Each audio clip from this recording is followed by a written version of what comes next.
The threat that Buffelgrass has, it's so fuel rich that it burns 3 times hotter than the native grasses burn.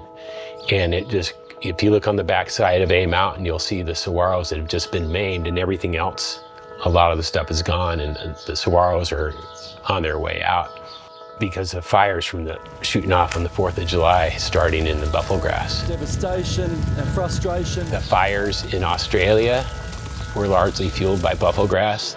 The ones in Hawaii, Buffelgrass was brought there in the 30s. It's native to African Rift Valley, but was brought in for cattle. It's a great forage. It's rich in minerals, and it resists drought, but it'll survive fires where the native vegetation here, for instance, hasn't evolved with fire. We've been picking Buffelgrass here for 20 years. We both pull it and pile it, but more satisfying is to pull it and pack it out and utilize it in building. This afternoon, we're gonna have our first Buffelgrass Adobe making session, pretty much making these long bricks that are modeled by these guys here behind me. I don't want to get all etymological, but, radical is like root. Comes from the Latin word for root, and it's like getting back to a root of possibility here. We can just dig dirt and cut weeds and make houses out of that. That's going to the root of how houses have been made for thousands of years. But yeah, it doesn't feel radical. It feels just kind of like common sense obvious, like duh. It's so much funner to make things out of mud. When I was picking Buffelgrass, I said, this is strong fiber. We were just bagging it up and taking it to the dump at the time.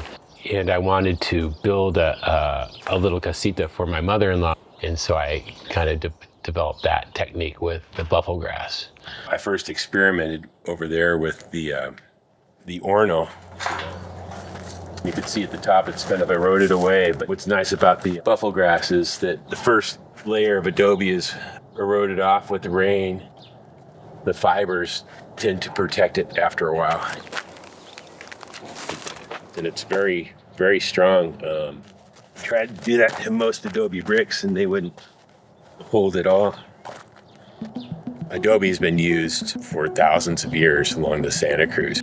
The original structures, the ones that they have evidence of, are pit houses where they would dig down a few feet, utilize that mud to cover some brush roofs. I know the Casa Grande up near Phoenix was puddled adobe.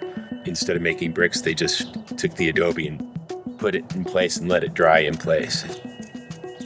Where our Brickyard is, there's been continuous agriculture and houses being built for at least 4,000 years. Human presence, 15,000, maybe something like that, but I think Tucson's the oldest continuously inhabited city in North America. The Santa Cruz brings sand and clay and silt down from the Santa Rita Mountains, and it deposits this clay-rich soil right along its banks. It's pretty much been the main building material for thousands of years. Not too long ago, every person who needed a house, dig a hole in their yard, they made their own bricks and build a house. That's gone. The system in this country has changed dramatically, that now if you make an adobe house, it's one of the most expensive houses that you can make in the United States because only rich people can afford an adobe house. When not too long ago, only poor people lived in an adobe house because that's all could afford, because they could build it themselves. Traditional skills are still useful. Sometimes the system doesn't allow us. I'm one of the founders of the Yes Men, which are like a performance activism group. We're known for infiltrating corporate conferences, giving speeches, sometimes ending up on TV, and trying to make a difference that way by calling attention to issues that are sort of underserved in the media. Basically, what's called for now is less calling attention to what's hidden, since nothing is hidden, and more making a stab at redoing the way society works. And I met David a few years ago.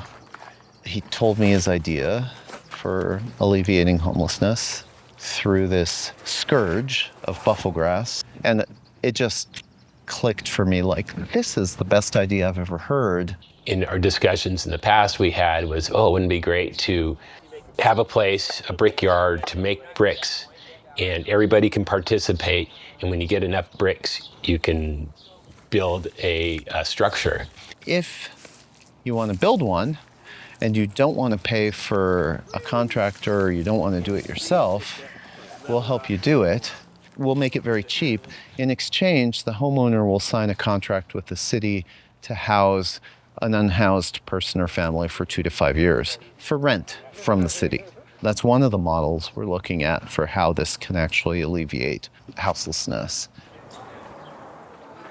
We're developing a design for a small residential home within the limitations of the accessory dwelling unit code. Somebody at the university found out I was here, knew of my work, and said, hey, it would be great if you taught a class. And I said, yes, I will, if I can teach brick making, about which I know nothing.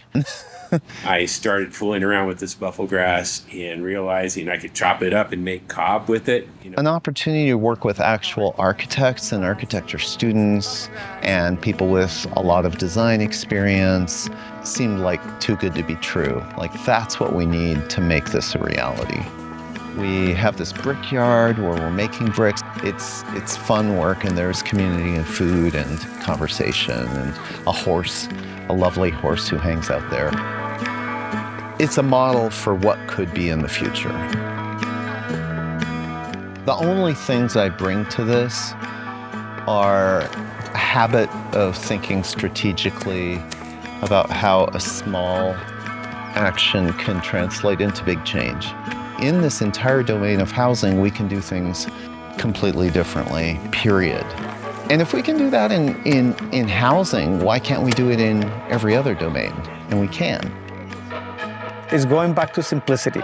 Simplicity is not easy. It's messy, it's hard work. The benefit is exercise, knowledge, reviving traditions, and moving away from causing damage to the environment or ourselves. It's more work, but the cost of the house in the beginning was free because you're just using the labor you have and the earth at your feet, and that's pretty beautiful. Buffelgrass was a free source, and it's also a medium to get people together. Maybe it was a gift, maybe we're looking at it wrong. Maybe this is something that we should utilize rather than this terrible, terrible thing.